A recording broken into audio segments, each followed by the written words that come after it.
in the midst of this rally. He was speaking there, as you see, Mr. Shinzo Abe surrounded by his guards. He was facing the crowd. Behind, someone very close to him managed to shoot at him. The suspect has been taken into custody currently. As Christian also was telling us, he's a local from Nara city. So this was clearly an assassination attempt. This was clearly planned. It wasn't a spur of the moment kind of immediate attack on Shinzo Abe. From the information we're picking up, Christian, this was completely premeditated. The suspect being taken into custody right now for attempted murder as well. Yes, for sure. For sure, that's bottom line. There is even now like a picture circulating on Twitter about the guy himself, and yeah, I'm looking at it now. Yeah, yeah, I've got that picture. We're just going to put that out on our screens.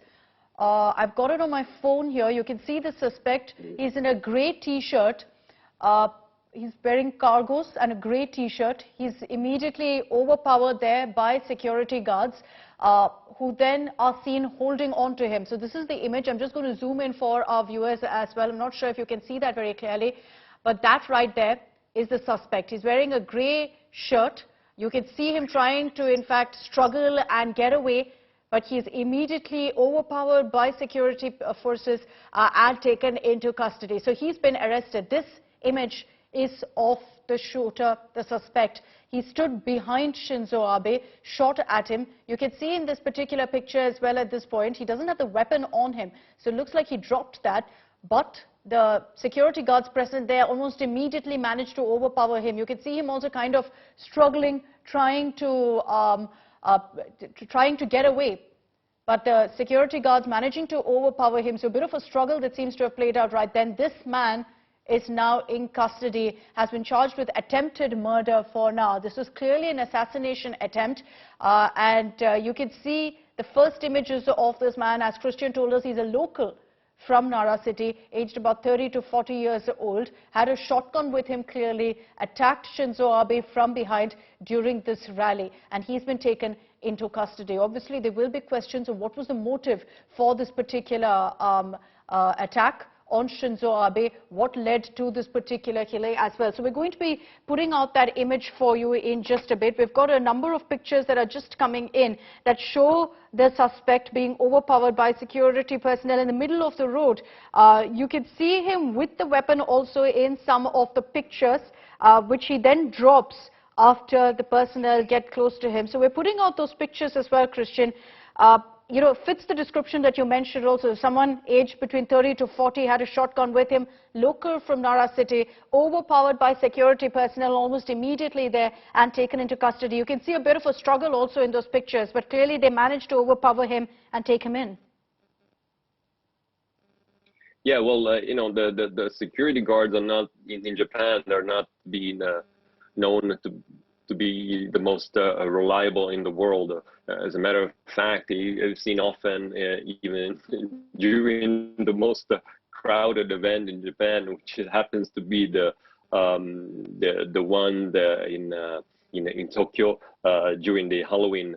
And now you have security guards who have to fight a lot of foreigners, especially foreigners, because it's really crowded by foreigners during those events, and they often have to struggle with them. They're not really like, it's not like in Korea where they have a military training for 2 or 3 years and then they become security guards or they become cops. But here in Japan, you know, they even like by physical standards are not incredibly huge. They're not so strong. So I wouldn't be surprised if they had to struggle with an event, a sudden event like this that was totally unexpected.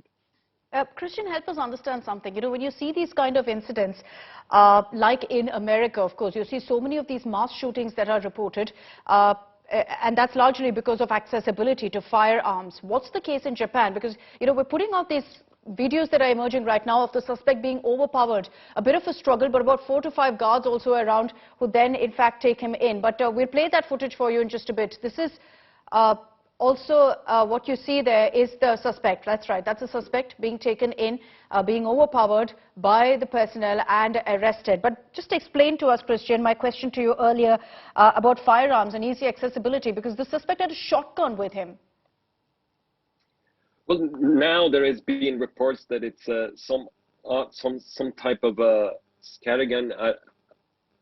Yeah, so there's a mixed um, information about that. So, but again, like Okay. if it was a gun, whatever, if any type of gun here in Japan, it's usually something that I mean, I met people with guns. They usually hunt them, and they usually hunt her in very, very far away provinces like Hokkaido, for example, or Toyama, like where there's a lot of deers, in the forest, and the deers actually they're a huge problem in Japan because there are too many, and so you actually need hunters.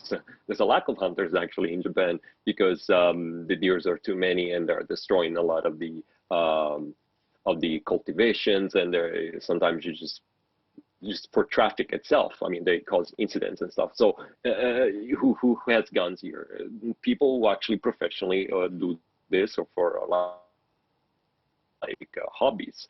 They go for hunting. So it's people don't carry a gun even in the most remote city just for self-defense. It just doesn't happen. There isn't even the conception of self-defense through a weapon here. So was it a shotgun? Let's see if it was a shotgun anyway. Like be interesting to know how did he get it, because again, like it's quite a difficult process, I would imagine, if it was something used for other than hunting.